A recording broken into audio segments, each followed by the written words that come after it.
नमस्कार मेरे प्यारे साथियों, स्वागत है आप सभी का आपके YouTube चैनल AEIC क्लासेस पर। जैसा कि आप लोग की 3 लेक्चर हो चुके हैं, तो आज का लेक्चर है लेक्चर नंबर 4। जैसे कि आज का लेक्चर नंबर 4 है, स्टार्ट होने जा रहा है। लेक्चर नंबर 4 में आज हम लोग क्या पढ़ेंगे, EMF के बारे में जानेंगे, वोल्टेज ड्रॉप के बारे में जानेंगे और रेजिस्टेंस के बारे में जानेंगे। ठीक है, यहाँ तक सभी लोगों ने यहाँ तक आज के लेक्चर में पढ़ेंगे। जैसे कि पिछले लेक्चर में हम लोगों ने क्या जाना था, आइए थोड़ा उसको रिकॉल कर लेते हैं और आप लोग के माइंड में थोड़ा सा फिर से उसको रिवाइज करा देते हैं। जिन लोगों ने लेक्चर फर्स्ट सेकंड नहीं लिया है, लिंक डिस्क्रिप्शन में दिया गया है, वो जाके लेक्चर फर्स्ट और सेकंड को ले लेंगे और PDF का भी लिंक, टेलीग्राम का भी लिंक दिया गया है। PDF पाने के लिए टेलीग्राम ग्रुप को जरूर ज्वाइन कर लेंगे। और ये फ्री जेई क्लासेस चल रही है, सभी लोग को शेयर करें और खुद भी पढ़ें। चलिए, कल आप लोगों ने क्या जाना था, क्या समझा था, क्या पढ़ा था, सब मैं आज रिकॉल कर दे रहा हूँ। तो कल सबसे बड़ी बात एक चीज़ के बारे में जाने थे, जो है हमारा टॉपिक था, सबसे बेहतरीन टॉपिक था कल का। जैसे हम जाने थे रिलेशन, जाने थे किनके बीच में जाने थे, इलेक्ट्रिक करंट आई और ड्रिफ्ट वेलोसिटी।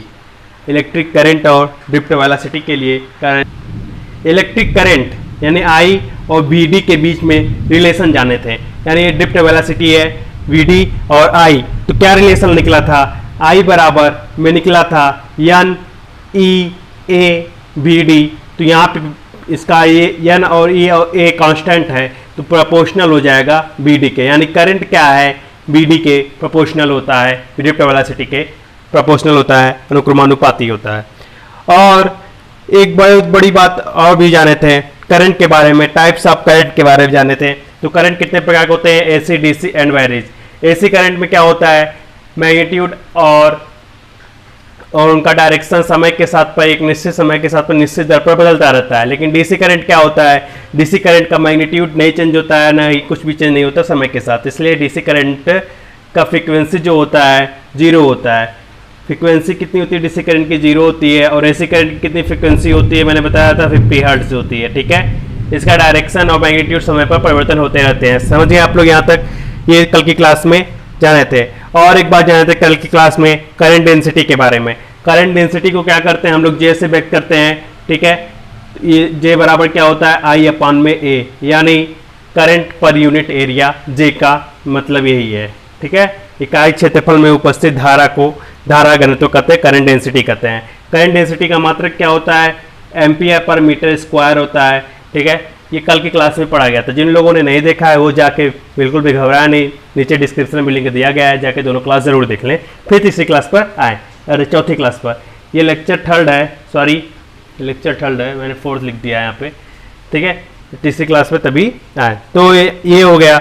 और उसके बाद एक बार और जाने थे, ड्रिफ्ट वेलोसिटी बराबर क्या होता है, अरे करंट डेंसिटी बराबर होता है NE/A/VD भी होता है। ठीक है, इतना बात जानते हैं। ठीक है, NE/VD। ठीक है, ये आप लोग को अच्छे से समझना है, अच्छे से जानना है, तो कल की क्लास को एक बार जरूर देख लें। और एक बात और जान रहे थे कि हम लोग वोल्टेज के बारे में पढ़े थे। तो वोल्टेज क्या होता है, वोल्टेज होता है V बराबर में W/Q। V बराबर में W/Q। इसका यूनिट क्या होता है, वोल्ट भी होता है, और एक होता है जूल पर कुलाम। ठीक है, इसकी यूनिट होती है। ठीक है, जूल पर कुलाम।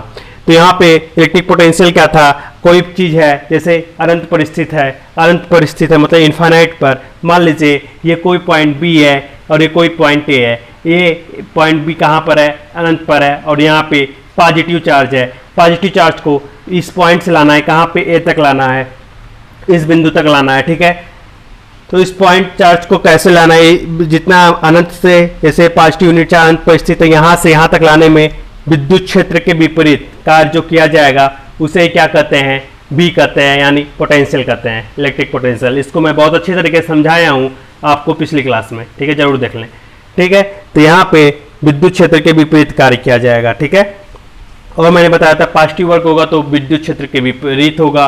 पॉजिटिव वर्क अगर होगा तो विद्युत क्षेत्र के विपरीत वर्क होगा, विद्युत क्षेत्र के विपरीत, पॉजिटिव वर्क मतलब विद्युत क्षेत्र के विपरीत वर्क, विद्युत क्षेत्र के विपरीत किया गया कार्य, और नेगेटिव वर्क मतलब विद्युत क्षेत्र की दिशा में यानी विद्युत क्षेत्र के डायरेक्शन में किया गया कार्य, विद्युत क्षेत्र की दिशा में। तो आप लोग पिछली क्लास जरूर देख लिया। पोटेंशियल डिफरेंस के बारे में बताया था। पोटेंशियल डिफरेंस मतलब होता है V बराबर BA माइनस BB, मतलब दो चार्ज को यूनिट को चलाते हैं, जितना पोटेंशियल डिफरेंस होता है, कभी कम लगता है कभी ज़्यादा लगता है, तो उसी को डिफरेंस को क्या कहते हैं, पोटेंशियल डिफरेंस कहते हैं। पोटेंशियल डिफरेंस बहुत ही आवश्यक है। पोटेंशियल डिफरेंस के बिना धारा, पोटेंशियल डिफरेंस क्यों आवश्यक है, करंट को फ्लो कराने के लिए, धारा को फ्लो कराने के लिए पोटेंशियल डिफरेंस का आवश्यकता बहुत ज़्यादा है। यानी कि बिना पोटेंशियल डिफरेंस के, बिना पोटेंशियल डिफरेंस के धारा का बहाव संभव नहीं है। ठीक है, बिना पोटेंशियल डिफरेंस के धारा का बहाव संभव नहीं है। तो यहां तक आपको हमने रिकॉल कर दिया। चलिए बिना कुछ देरी किए आज के टॉपिक पे बढ़ते हैं। आज के टॉपिक पे बिना देरी किए बढ़ते हैं। तो आज की हमारी पहली टॉपिक क्या रहेगी? आज की हमारी पहली टॉपिक रहेगी ईएमएफ, इलेक्ट्रोमोटिव फोर्स, ईएमएफ। चलिए ईएमएफ को अच्छी तरीके से समझ लेते हैं, क्या होता है ईएमएफ। ठीक है, ईएमएफ क्या होता है? देखिए, जैसे मान लीजिए आपके घर में, सभी के घरों में वो लगा होगा, सबमर्सिबल पंप लगा होगा। ठीक है, अब ये सबमर्सिबल पंप का नाम इसलिए है क्योंकि इसको सभी अधिकतर जानते हैं, लगभग जानते ही होंगे। तो ठीक है, सबमर्सिबल पंप लगा है जैसे, तो वहाँ पे क्या करना है आपको? सबमर्सिबल पंप लगा है तो क्या करना है वहाँ पे? जैसे आप देखते होंगे, आपने स्विच को ऑन करते हैं। ये मान लीजिए ये पॉइंट ए है, ठीक है, ये पॉइंट ए है, ये पॉइंट बी है। यहाँ पर सबमर्सिबल का स्विच लगा है, पावर लगा है, पावर बोर्ड लगा है, जहाँ से ऑन किया जाता है। ठीक है, यहाँ से पावर बोर्ड लगा है और यहाँ पे सबमर्सिबल पंप है। जैसे इस स्विच को ऑन करते हैं, जैसे इस स्विच को ऑन करते हैं कि यहाँ से जो चार्ज रहता है, ये चार्ज तुरंत यहाँ पे पहुँच जाता है और ये करंट का फ्लो होने लगता है। यहाँ पर करंट का फ्लो होते ही तुरंत ही क्या करता है, इसको पावर ऑन पहुँचते ही मोटर क्या होती है, तुरंत चालू हो जाती है और तुरंत पानी देने लगता है मोटर। ठीक है, तो ये कैसे आप लोग सोचते होंगे। अब ये एक बात ध्यान दीजिएगा, यहाँ से जो पावर गई तो इसे किस माध्यम से गई, कौन सी एनर्जी इसको यहाँ ए पॉइंट से बी पॉइंट पे भेजा है, ये आप लोगों ने कभी सोचा? ये आप लोगों ने कभी ध्यान दिया? कौन सी एनर्जी इसको यहाँ से यहाँ ले गई? तो ये क्या करता है, यहाँ पे जो एनर्जी ए एनर्जी से बी तक जो गया है, मतलब मोटर तक गया है, कौन सी एनर्जी ले गई है? तो यहाँ पे सबसे बड़ी बात, सबसे अच्छी बात जानेंगे कि ईएमएफ के द्वारा, यहाँ पे जो बल लगता है, जो फोर्स लगता है, वो ईएमएफ के थ्रू ही जाता है। इलेक्ट्रोमोटिव फोर्स के द्वारा ही एक इकाई चार्ज को दूसरे इकाई तक पहुँचाया जाता है। ठीक है, ठीक है, एक बिंदु पर से एक आवेश को, मान लीजिए यहाँ पे कोई चार्ज है, एक बिंदु से दूसरे बिंदु तक किसके माध्यम से पहुँचता है? ईएमएफ के थ्रू ही पहुँचता है। ठीक है, यहाँ तक आप लोग को समझ में आ गया।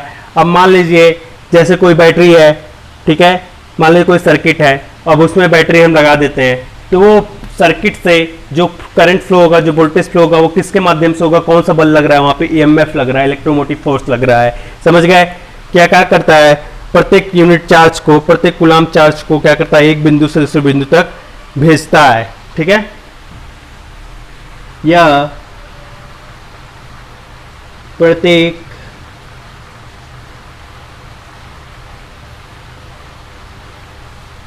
कूलम्ब आवेश को, या प्रत्येक कूलम्ब आवेश को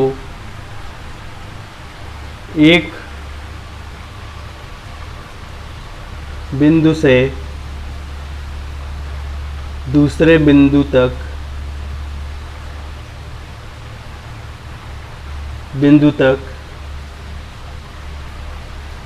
भेजने में जितनी ऊर्जा लगती है या जिस ऊर्जा का उपयोग किया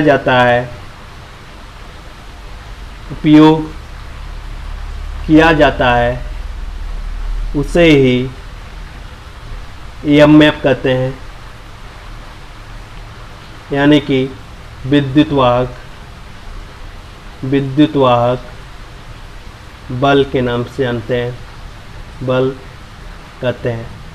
ठीक है, मतलब जैसे मान लीजिए कोई स्विच है, आपको स्विच ऑन के यहाँ से लाइट जल गई, आप लोगों ने सोचा कैसे वहां तक एनर्जी पहुंची होगी, तो यही पहुंचाता है, ईएमएफ पहुंचाता है। ध्यान से देखिएगा, ईएमएफ बाबा ही मेन मुख्य कारक हैं जो कि करंट बाबा को क्या करते हैं, एक नया डायरेक्शन देते हैं, एक अच्छा डायरेक्शन देते हैं। और ईएमएफ बाबा क्या करते हैं, करंट बाबा को आराम से दूसरे सर्किट तक पहुंचा देते हैं, यानी इलेक्ट्रॉन को, चार्ज को, यूनिट चार्ज को दूसरे सर्किट तक पहुंचा देते हैं, दूसरे पॉइंट तक पहुंचा देते हैं, जिससे दूसरा बिंदु भी एनर्जाइज होकर अपने को अपना कार्य दिखा सके, करंट बाबा को महान दिखा सके। ठीक है, समझ गए आप लोग। ये काम होता है ईएमएफ बाबा को, एक पॉइंट से दूसरे पॉइंट तक एनर्जी को पहुंचाना। ठीक है, एक यूनिट से दूसरे यूनिट तक एनर्जी को पहुंचाना। अब इसका इकाई क्या होती है, इसकी भी इकाई, इसकी यूनिट, ठीक है, इसकी भी यूनिट क्या होती है, वोल्ट होती है। तो ईएमएफ आप लोग को अच्छी तरीके से समझ में आ गया है। इसी तरह आप लोग मैग्नेटिक सर्किट पढ़ेंगे या मैग्नेटो फील्ड, ठीक है, या एमएमएफ थ्योरी। जैसे यहाँ पे इलेक्ट्रोमोटिव फोर्स है, वहाँ पे मैग्नेटोमोटिव फोर्स लगेगा, एमएमएफ सर्किट में पढ़ेंगे। अब चलिए पढ़ते हैं, अब नेक्स्ट टॉपिक पर चलते हैं। यहाँ पर ईएमएफ आप लोग को समझ में आ गया। अब चलिए नेक्स्ट टॉपिक पर, अच्छे टॉपिक पर बढ़ते हैं, वोल्टेज ड्रॉप।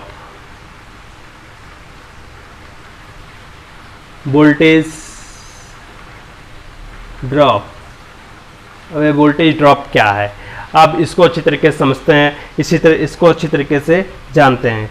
ये वोल्टेज ड्रॉप आखिर है क्या, ये वोल्टेज ड्रॉप नाम का बीमारी है क्या?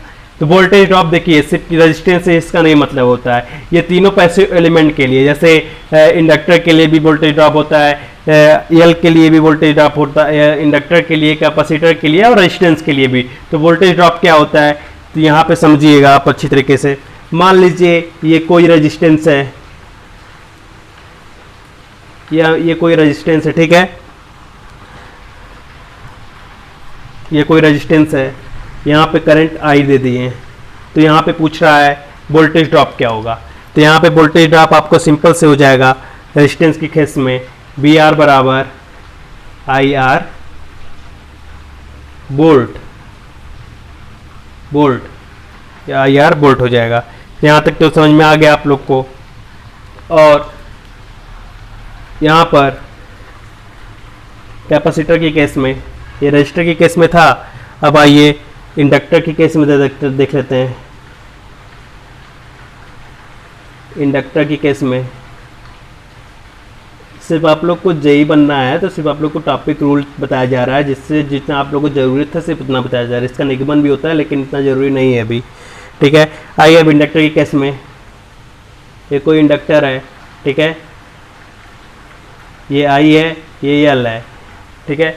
एल को एक एक्सल भी कहते हैं ना, एक्सल का मतलब क्या होता है, रिएक्टिव इंडक्टेंस, ठीक है, ठीक है। यहाँ पे एक्सल का मतलब क्या होता है, एक्सल का मतलब होता है इंडक्टिव रिएक्टेंस। तो एक्सल को हम एक्सल को ही किससे व्यक्त करते हैं हम लोग, आप लोग पढ़ेंगे अभी, आपको फंडामेंटल आप इसमें पढ़ाया जाएगा अच्छे से ओमेगा एल से व्यक्त करते हैं, ठीक है। ओमेगा एल, और ओमेगा एल बराबर होता है 2 पाई एफ एल ओम, ठीक है। तो इसका वोल्टेज ड्रॉप क्या हो जाएगा, तो इसका वोल्टेज ड्रॉप क्या हो जाएगा बताइए, क्या हो जाएगा, बोलिए सभी लोग, इसका वोल्टेज ड्रॉप क्या हो जाएगा? इसका वोल्टेज ड्रॉप हो जाएगा यहाँ पे वी एल बराबर, ठीक है, वी एल बराबर आई 2 पाई एफ एल ओम, इसकी भी यूनिट ओम हो जाएगी, ठीक है, वोल्ट हो जाएगी, सॉरी वोल्ट हो जाएगी, ओम नहीं, वोल्ट हो जाएगी, वोल्टेज ड्रॉप निकाल रहे हैं ना। अब चलिए कैपेसिटर की केस में वोल्टेज ड्रॉप यहाँ पे रख लेते हैं। कैपेसिटर की केस में, कैपेसिटर की केस में यहाँ पे समझिएगा, ये लग गया कैपेसिटर, ठीक है, ये लग गया करंट आई, ये लग गया सी। अब इसको ध्यान से देखिएगा, ये सी लग गया यहाँ पे, तो यहाँ पे वोल्टेज ड्रॉप क्या हो जाएगा, बी सी बराबर क्या हो जाएगा, आई एक्स सी।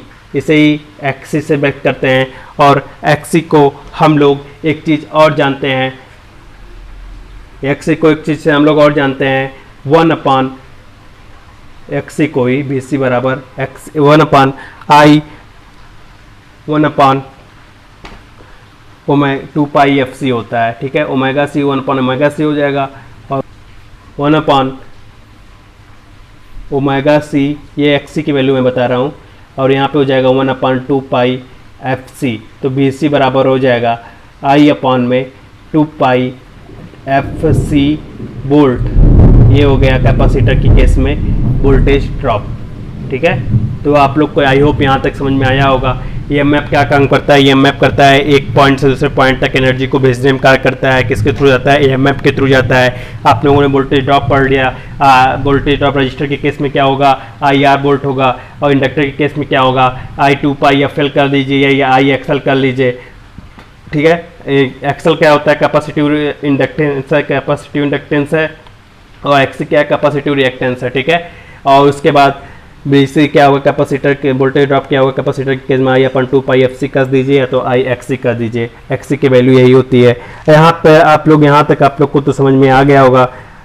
अब चलिए बढ़ते हैं एक अच्छे पॉइंट पर, एक अच्छे चीज़ पर, एक अच्छे टॉपिक पर, ठीक है।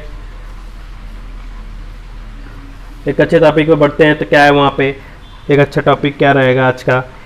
आज का दूसरा नेक्स्ट और बेस्ट टॉपिक है रेजिस्टेंस के बारे में, ठीक है। आज की टॉपिक है रेजिस्टेंस के बारे में अच्छे से जानेंगे, ठीक है। ये रेजिस्टेंस यानी प्रतिरोध, प्रतिरोध। अब ये प्रतिरोध नाम की बीमारी क्या है, अब आइए थोड़ा सा अच्छे से इसको एक आप लोग की भाषा में समझाते हैं, गांव की भाषा में, ठीक है। तो देखिए, जैसा कि क्या कहा कि आप लोगों ने एक पॉइंट पर सबमर्सिबल ऑन किया, सबमर्सिबल का पावर ऑन किया, पावर ऑन करने के बाद वहाँ से सप्लाई दिए होंगे, आप टंकी तक जोड़े ही होंगे पानी, टंकी से पाइप में पानी, मान लीजिए यहाँ पे ये टंकी रखी है, ठीक है, ठीक है, मान लीजिए बड़ी टंकी है, और यहाँ पे ये पावर दिए हैं आप, ये मोटर है, ये आपका मोटर है, ठीक है। और यहाँ से पाइप आप लोग कनेक्ट किए हैं, और यहाँ पे पानी को फ्लो कराने के लिए, ठीक, यहाँ पे पानी को फ्लो कराने के लिए पाइप को रखे हैं, पाइप से कनेक्ट किए हैं। अब जैसे ही पावर ऑन करते हैं, वहाँ पे पावर ऑन हुआ, एनर्जी पहुँचा मोटर तक, मोटर को पहुँचाया, और फिर मोटर जैसे पानी जा रहा है, तो जब तक जा रहा है सीधे इस पर कोई रोक नहीं लग रहा है, और तब से आप में कोई शरारत आप लोगों में कोई सूझता ही है, शरारत सूझता है। आप लोग क्या करते हैं, मान लीजिए ये जैसे वो हो गया, क्या कहता है, हार्ड पाइप नहीं है, नॉर्मल पाइप है, ठीक है, लूज पाइप से आप लोगों ने कनेक्शन किया है, यहाँ पे पानी डाल रहे हैं। अब मान लीजिए यहाँ पे आप लोग चढ़ते हैं, फिर उतरते हैं, पैर से दाबते हैं, इससे क्या होता है, पानी का रुकाव होता है, पानी का रुकाव होता है कि नहीं। इसी तरह ये मान लीजिए कंडक्टर है, ठीक है, ये कंडक्टर, यहाँ से इलेक्ट्रॉन का फ्लो हो रहा है, फ्लो ऑफ इलेक्ट्रॉन, मतलब करंट का फ्लो हो रहा है, फ्लो ऑफ इलेक्ट्रॉन जा रहा है, करंट का फ्लो हो रहा है। तभी से क्या किया भैया, रेजिस्टेंस भैया को सारा सुधी, तो यहाँ पे जाके अंगा लगाने लगे इसे, रोकने लगे इसे, अपोज करने लगे इसे। मतलब क्या करते हैं, ये कंडक्टर में बहने वाली जो इलेक्ट्रॉन होता है, फिर इलेक्ट्रॉन उनका उसका विरोध करता है। रेजिस्टेंस भैया का यही काम है। रेजिस्टेंस भैया क्या करते हैं, करंट डाटा को आसानी से घूमने देते थे। पहले तो करंट डाटा घूमते थे आसानी से, हर जगह जाते थे तो सबको मारते थे। अब बेचारा उनको इतना लिमिट कर दिया गया कि उनको एक कंडक्टर दे दिया गया, कंडक्टर में डायरेक्शन दे दिया गया। अब वहाँ पर भी इनको सब लोग रोक रहे हैं, बेचारे कहाँ जाएँ। तो ये क्या करते हैं, जैसे रेजिस्टेंस भैया आ गए, इनको और कहने के तुम, और इसमें भी अपने आप को एकदम पूरा एकदम दबा लो, क्योंकि अब मैं भी आ गया, अब मैं और रोकूंगा, कहीं नहीं जाने दूंगा। तुम पहले उठे उड़ते थे हवा में, सबको जब देखो तब मारते थे, इसलिए तुम्हारे लिए कंडक्टर की व्यवस्था करा दिया। कंडक्टर की व्यवस्था तो करा दिया, कंडक्टर में से आप चले जाते हैं, आपको डायरेक्शन मिल जाती है, करंट को डायरेक्शन मिलती है ना कंडक्टर के through. The flow of electron through a conductor is right direction, जहां पे करंट जाए उसे करंट कहते हैं। ये करंट बाबा तो गए, लेकिन क्या कहे रेजिस्टेंस बाबा आ गए।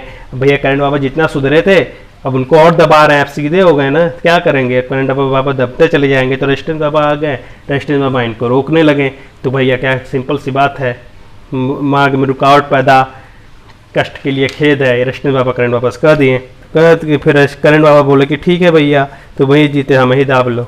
ठीक है, चलिए ये आप लोग को सिंपल से समझ में आ गया होगा रेजिस्टेंस का क्या काम होता है, अपोज करता है किसका, करंट का। ठीक है,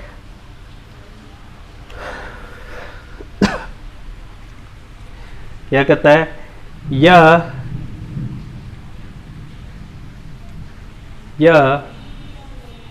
किसी भी पदार्थ का,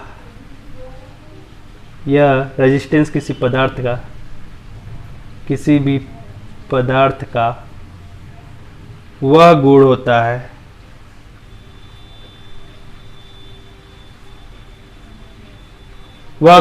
है जो कि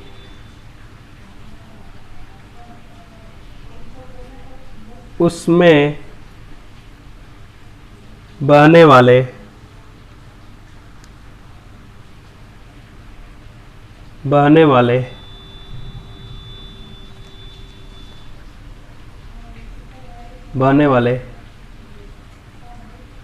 धारा का या इलेक्ट्रॉन का,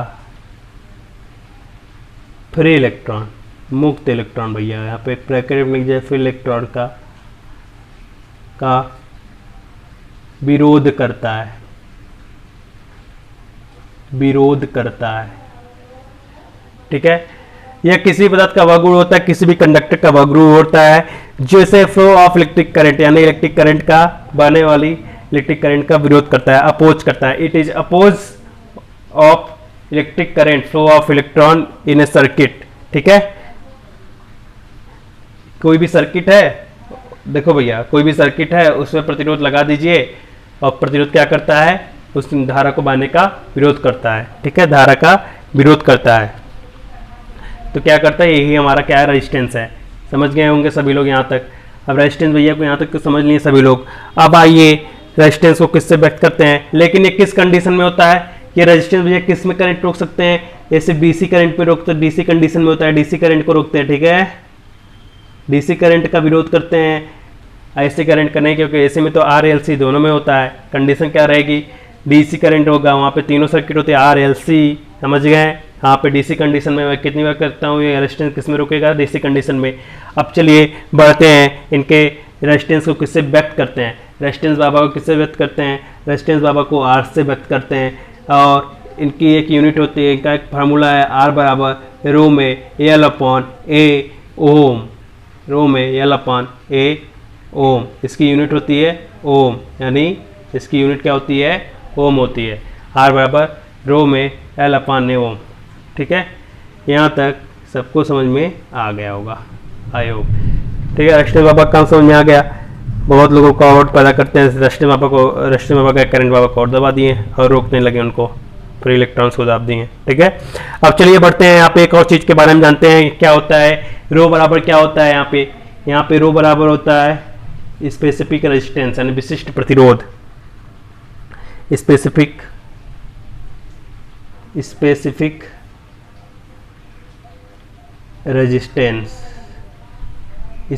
रेजिस्टेंस या रेजिस्टिविटी।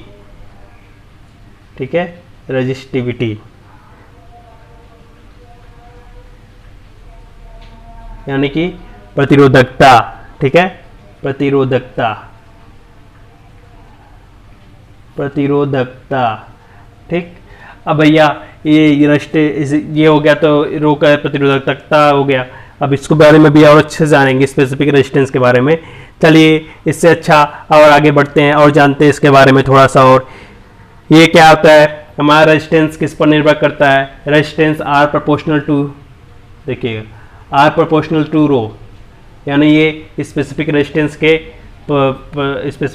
के विशिष्ट प्रतिरोधकता के अनुक्रमानुपाती होता है, यानी टाइप्स ऑफ मटेरियल पर निर्भर करता है। अभी देखिएगा, टाइप्स ऑफ मटेरियल लिख लीजिएगा इसके आगे, टाइप्स ऑफ मटेरियल, पता नहीं क्यों आज इतना फ्लक्चुएट कर रहा है। ये टाइप्स ऑफ मटेरियल निर्भर करता है।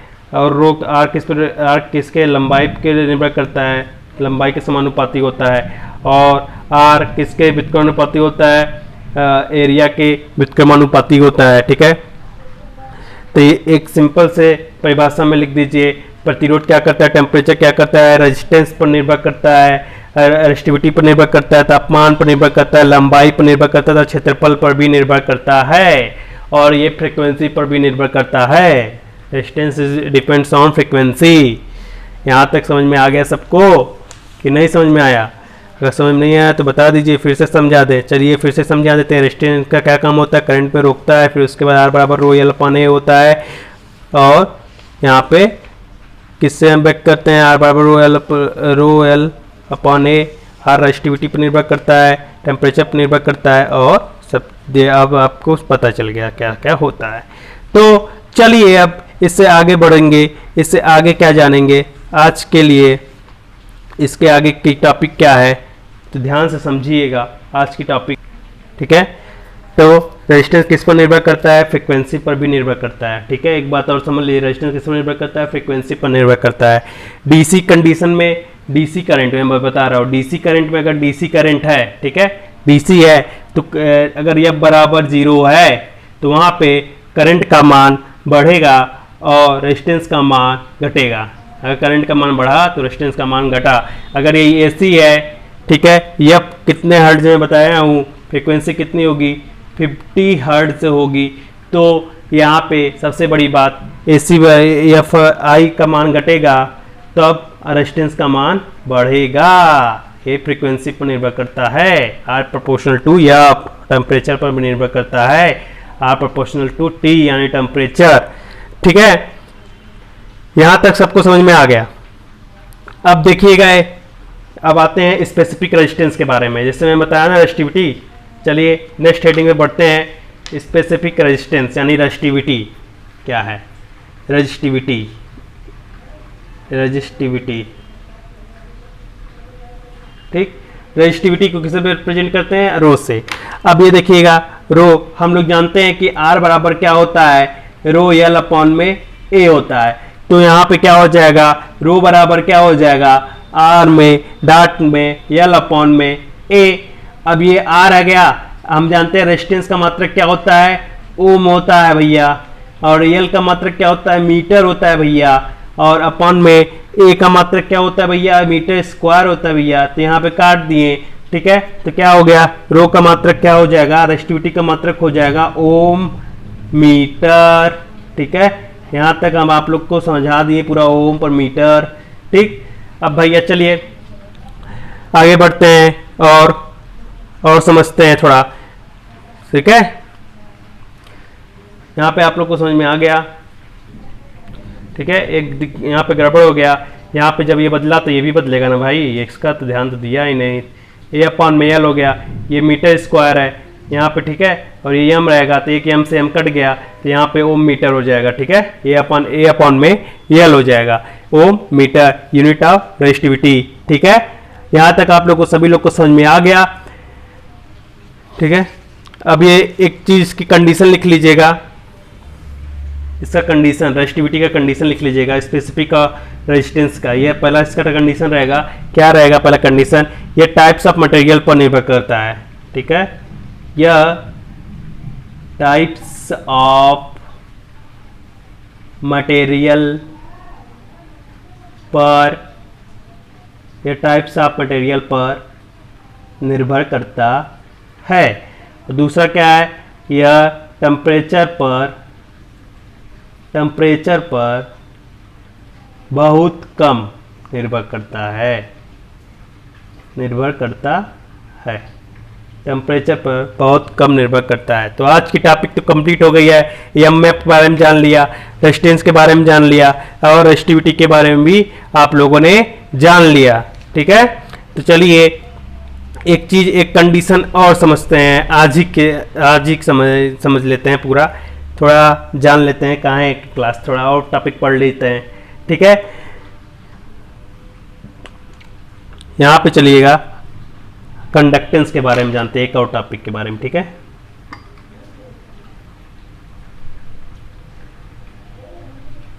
कंडक्टेंस के बारे में जानते हैं, क्या है कंडक्टेंस, आखिर कंडक्टेंस नाम की बीमारी क्या है, ठीक है। कंडक्टेंस क्या होता है, यह प्रतिरोध का रेसिप्रोकल होता है, ठीक है। यह प्रतिरोध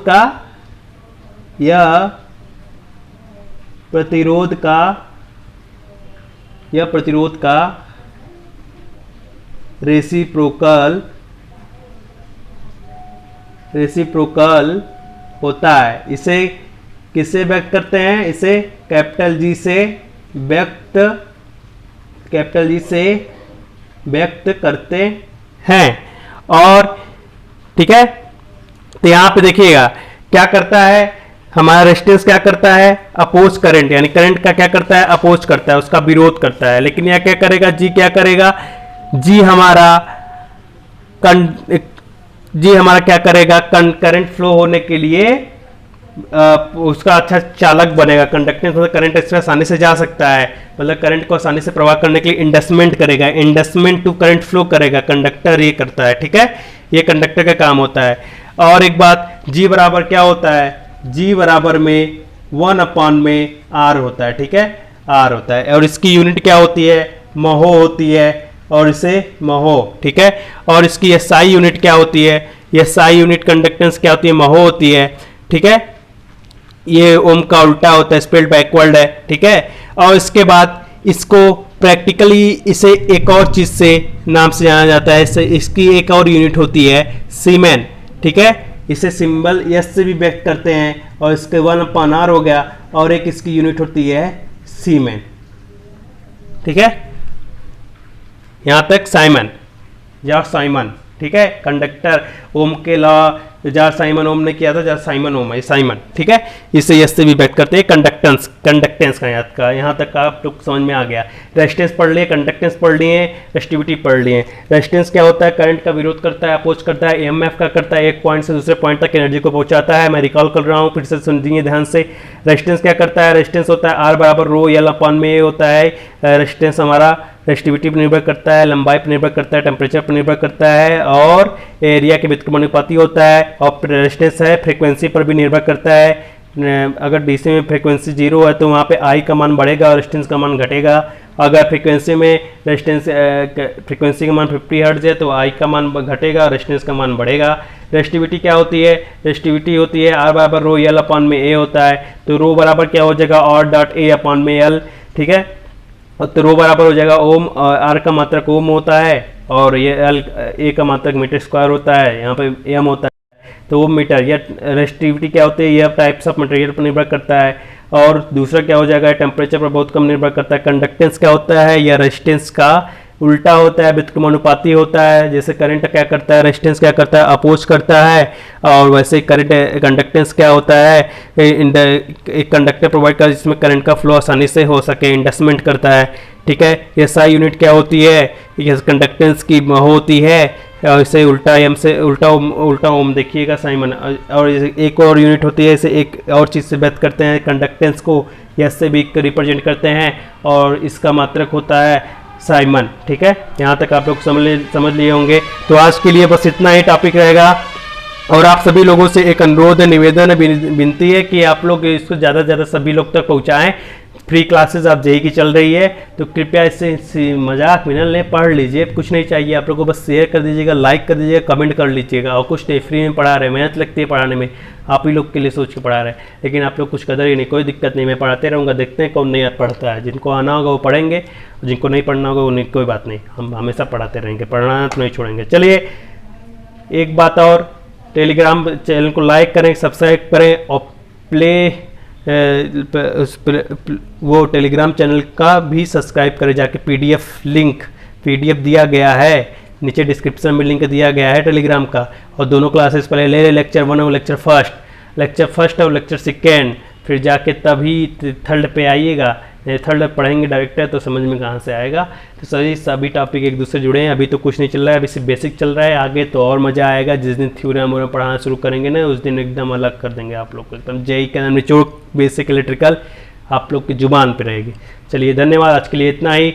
और आप लोगों का कल आप लोगों का टेस्ट है जूम एप्लीकेशन पर, ठीक है। टेलीग्राम जरूर ज्वाइन कर लें, जूम एप्लीकेशन पर जरूर जाएगा, नोटिफिकेशन पर जरूर ज्वाइन करें कल के कल। तो आप लोग के लिए आज के लिए इतना ही, धन्यवाद। आई होप आप लोग को समझ में आया होगा और आप लोग और अच्छा कर रहे हैं, पढ़ रहे हैं, स्वस्थ रहें, मस्त रहें, ज़्यादा से ज़्यादा लोगों तक वीडियो को पहुँचाएँ। धन्यवाद।